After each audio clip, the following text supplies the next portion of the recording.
What's up, ladies and gentlemen? The one and only James Williams, Dog Waters, and I'm back. Can we talk about censorship for a moment? Can we talk about censorship?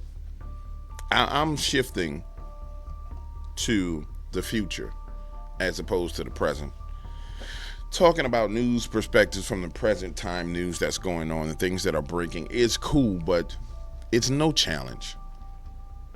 Quite frankly, it's overwhelmingly boring to sit there and state the obvious. So I want to say this to you, ladies and gentlemen.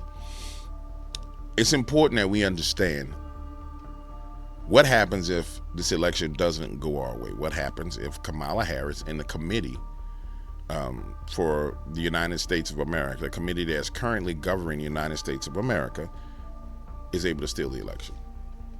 And I'm going to say this. I'm going to make a notation on this because if it goes down, I'm going to have to probably delete this because then they'll be like, oh, you're the next election denier. Like on the 7th of November, I will automatically become an election denier. You see, if they get in office, and Kamala's already spoken to this, Hillary's already spoken to this, they're going to go about censoring unlike you've ever seen before. And historically, the people who censor are always the evil people. I mean, that's just what they do. I mean, it's been that way. It will be that way. For example, everybody likes to talk about Nazis. Trump is a Nazi. Well, the Nazis in Germany censored. You didn't see Trump censor when he was in office, so therefore he doesn't fit the dynamic of a Nazi. The fascists in Italy censored. Even the Roman Catholic Church did censorship. So, what I'm going to say to you is when you see censorship on a mass scale, the party that's calling for censorship is the wicked, evil party. And we see it all over the place. It's dangerous, but it's a bellwether for what comes in the future. So when you see somebody sitting there saying, well, we need to censor what these people are saying. We need social media organizations to stop them from speaking. You know, we can't win this election without social media being taped down and them not being able to speak. They're telling you, hey, I'm a Nazi. Hey, I'm a fascist. Hey, I'm an imperial Russian. You know what I'm saying? That's what they're telling you. I'm a part of what the Soviet Union used to be. I have that same mindset. And that's evil speaking. And so often nowadays, good gets mistaken for evil and evil gets mistaken for good. And it's because they just don't know any better, because they've been dumbed down to the point to where they just don't know. They don't know. And they rely on the news media to explain to them things that common sense and a little bit of reading should tell you. I just so happen to be a young man who grew up as a young man with encyclopedias inside of his household. Many of you grew up that same way where the encyclopedia man knocked on the door. I had these encyclopedias to sell, and everybody was buying encyclopedias where you could open up a book and read about historical events. It was a reference of knowledge base inside of your house. Now the knowledge base is inside of a phone, and that knowledge base is censored, and people can't get to certain things. And some things, quite frankly, have been deleted. But let's take a listen. I want to react to what Jim Jordan has to say about censorship. And by the way, I like Jim Jordan. I think he should have been Speaker of the House. But I mean, that's typically how we've done a number of, dozens of reports we've released this year, whether it's been on immigration, whether it's been on the whole censorship operation, or whether it's been on this lawfare activity, whether it's been on the federal agencies that have been turned against we the people, weaponized against we the people. So that's typically how we do it, and we're working on that as we speak. Have you learned anything new that you didn't suspect? Just looking back on this whole investigation you've been doing.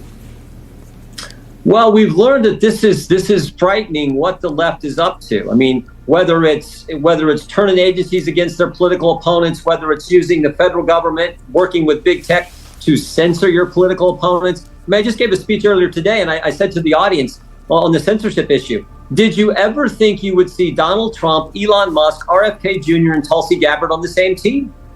I'm going to say this. To see Elon Musk, Tulsi Gabbard, RFK Jr. and Donald Trump on the same team, it's literally like watching the Avengers versus like a Marvel movie, like the good guys versus the bad guys. I mean, and really when you think about it, you got George Bush, you have Bill Clinton, you have Kamala Harris, you have Barack Obama, you have Hillary Clinton, you have Joe Biden and Joe's wife all on one team. And it's even more clear when you see when Kamala comes out and she brags about, well, I have 200 of Trump's intelligence community people have endorsed me. Yeah, it's the establishment versus the non-establishment. It's the establishment itself in all shapes and forms against the Avengers. And it can't be laid out any clearer than it is right now. Like the battle between good and evil can't be laid out any clearer than it's laid out right in front of you right now. And I think it has to be clear so people can make a clear choice. And I think it'll be made even more abundantly clear before we get to election day. I just feel like, the way I see it is America's at a pivotal point and there can be no excuses for how you decided to go. It can't be, oh, well, I didn't understand, I didn't know. No. Every rock got to be unturned. Every blind has to be open. The sunlight got to come into every room. If it's a closet, the roof is being ripped off the closet and sunlight is being brought into it. If it's a basement, the house is being lifted up, sunlight going into the basement. And that's where we are in this nation. Because people need to decide for themselves who they're going to serve. They're going to serve God or they're going to serve Satan. And, quite frankly, that's where I see where we are. It's obvious. We're on the same team because the left is now the party of censorship. They're trying to restrict our First Amendment liberties. And so I like to think in fact, I called RFK Jr. up a few weeks ago when he endorsed President Trump. And we talked about this because I had him in as a witness. And Greta, I will tell you this, when I had him in as a witness a year ago, we took some heat for that. They're like, what is Jordan inviting a Democrat running for president on what's he inviting him as a witness? But I invited him in, as well as Tulsi Gabbard, Matt Taibbi, Michael Schellenberger, all these former Democrats invited him in because they care about free speech rights. And they came in and did a great job. And that's what it boils down to, guys. If they can take your free speech and they can take your Second Amendment, it's a wrap. And if they can take your free speech, they can definitely take your Second Amendment. So it's a wrap for America if these people get in and they press through what they want to press through and do what they want to do. It's kind of scary when you think about it. But at the end of the day, God is in control. So whatever he want to do, I'm rocking with him. Yeah, dig?